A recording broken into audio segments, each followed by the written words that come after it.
What is going on? Welcome back to the channel. Today we're going to talk to you about SoFi. I want to go over some of the data points, break it down what moved, and go over everything else you need to know. But first, make sure to hit that thumbs up, and with that, let's get right to it. So SoFi did close 6.53% in the green. Absolutely amazing day. Did successfully get above a key resistance level. So on a technical standpoint, it's signaling that it wants to get back to that $13 to $17 range, as I kind of signaled in previous videos. But 11.96 the low, 12.91 the high. Good amount of volume, so 46.5 million shares being traded, 46.9 is the average. One thing that really did move the market was Powell. So leading up to that, there was just some optimism, but Powell did come out, kind of stated some negatives, some positives, but for the most part, there wasn't any cut. And he did state pretty much what people were already anticipating, that we're going to keep it higher for longer, monitor the data. As far as right now, the economy is strong, nothing to really worry about. He did go off script on a couple things. So he mentioned and was asked about a recession, which he kind of calmed, I think, the nerves a little bit of the broader market, because he stated that he estimates around a 25% likelihood of a recession right now, but that's pretty much the standard. At any one time, there's a 1 in 4 chance of a recession. So he doesn't seem too worried all about that. So that was relatively reassuring. Aside from that, though, he did state a couple of things. So policymakers anticipate 2 rate cuts in 2025.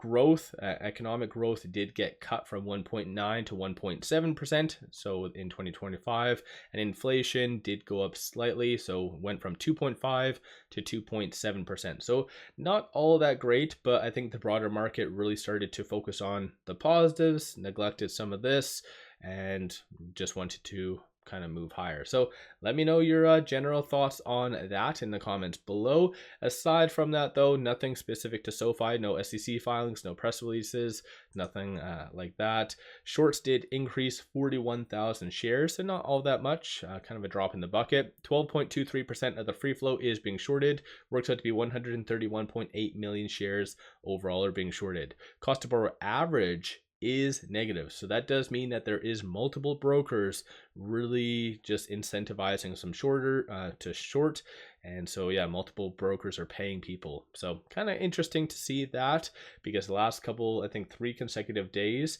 it has been positive, so no like shadiness has been occurring. So it's weird to see this happen on today. Maybe they were trying to really kill the momentum, but like I said, did successfully get above a key resistance level, insinuating a little bit higher highs might be coming. Going back to what Powell mentioned, so like I said, higher for longer, and most likely at least in the second half of 2025, that's when these 2 rate cuts or anticipated rate cuts would occur. I find this kind of funny, because I believe someone, I think it was Bloomberg, asked about May. So was there a likelihood of a May cut? And he pretty much just said no.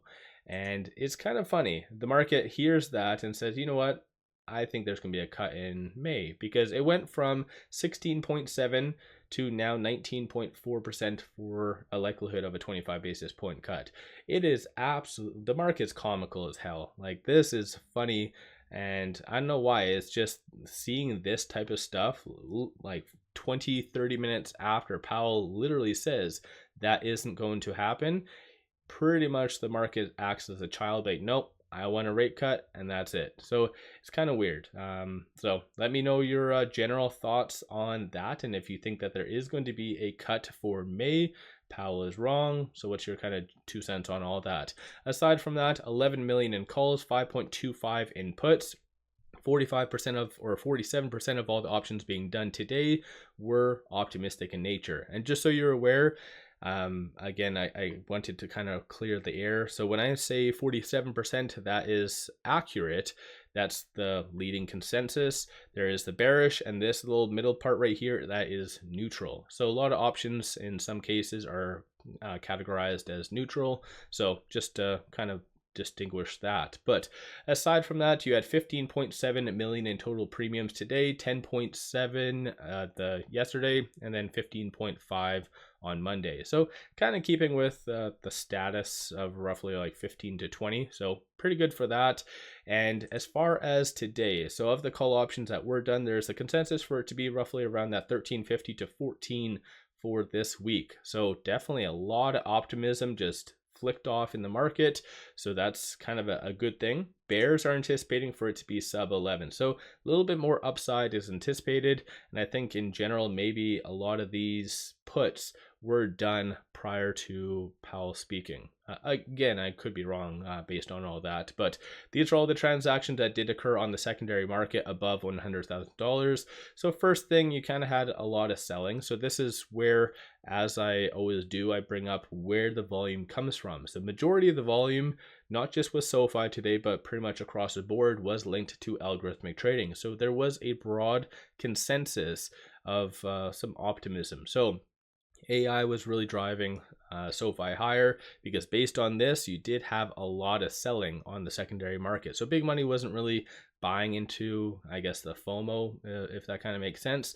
But nonetheless, though, it still did get above a key level. So on a technical standpoint, so that should really help it in the next couple of trading days, with it closing at $12.73, right above this S2. So $12.72 will be a strong support and a key pivot that you'll really want to watch for SoFi to hold tomorrow and into the next couple of trading days.